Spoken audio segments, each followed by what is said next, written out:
1971 সাল থেকে নিয়ে আজ পর্যন্ত অনেকবার নির্বাচন হয়েছে, সরকার চেঞ্জ হয়েছে, কিন্তু বাংলাদেশে কোনো সরকার শান্তি প্রতিষ্ঠা করতে পারেনি।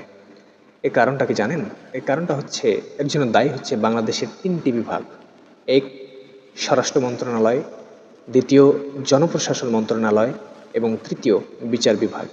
এই 3টি বিভাগ যতদিন পর্যন্ত সততার ভিত্তিতে কাজ না করবে, ততদিন পর্যন্ত দেশে কোনোদিন শান্তি মিলবে না। তাতে যেই সরকার আসুক না কেন, জামাত আসুক, আওয়ামী লীগ আসুক, বিএনপি আসুক, জাসদ আসুক, জাতীয় পার্টি আসুক, বাংলাদেশের যে কোনো রাজনৈতিক দল ক্ষমতায় আসুক না কেন, দেশে কোনোদিন শান্তি মিলবে না যতদিন পর্যন্ত এই 3টি বিভাগে নীতিবান, নৈতিকতাযুক্ত, ধার্মিক, মানবিক কর্মচারী নিয়োগ না দেওয়া হবে এই সেক্টরে, ততদিন পর্যন্ত দেশে কোনো শান্তি মিলবে না।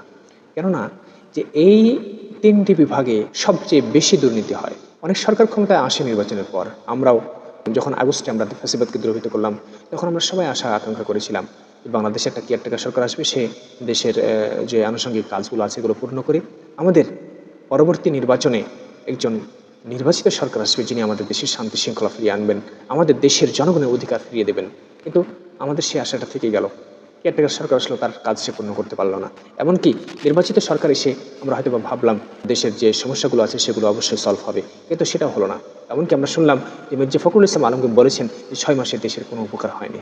আসলে তিনি সত্য কথাটাই বলেছেন। তার কারণ হচ্ছে 3টি বিভাগ, এরা যতদিন পর্যন্ত নিজ স্বার্থে কাজ না করবে, ততদিন পর্যন্ত এই দেশে শান্তি প্রতিষ্ঠা করা সম্ভব হবে না। প্রিয় ভাইরা আমার, তাই বর্তমান সরকারকে আমি বলবো এবং সকল কর্মকর্তা কর্মচারীকে বলবো যে আপনারা অবশ্যই এই 3টি বিভাগে অন্য কাউকে নিয়োগ না দিয়ে মানবিক, মানবতাযুক্ত, নীতিবান, সুন্দর চরিত্রের অধিকারী ছেলেদেরকে আপনারা নিয়োগ দিন।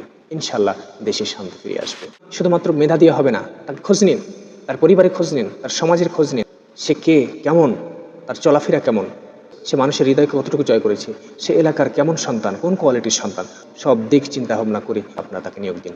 ইনশাল্লাহ দেশে শান্তি প্রতিষ্ঠা হবে। যতদিন এই কাজটা আপনারা না করবেন, ততদিন এ দেশের শান্তি শৃঙ্খলা ফিরিয়ে আনা সম্ভব হবে না। ধন্যবাদ সবাইকে।